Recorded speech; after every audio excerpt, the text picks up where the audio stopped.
manguha tayo ng kangkong. Apo, wait na. Bye-bye! Mauna na sila. Ayun yung iba kong kasama.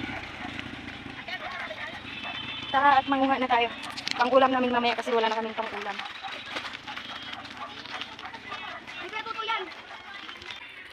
Ayun. Yung kuhaan ng kangkong.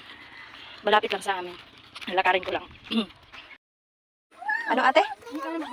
Hindi kami kangkong. Pang? Mangyunga lang kami dito ng kangkong kami. Ayan. Yan si ate. Oh. Kasi pag manguha ng kangkong. Ano yung baby? Kangkong. Say kangkong. Sabi nga kangkong. English ang kangkong? Kengkong. Pag-ano. Oh, di siyempre. Dito sa kapitbahay na. Si Ann, hindi niya alam kung saan siya mag-ano. Ba't kasi dyan ka? Napakapakan mo lang. Ayan oh, isang ganyan oh.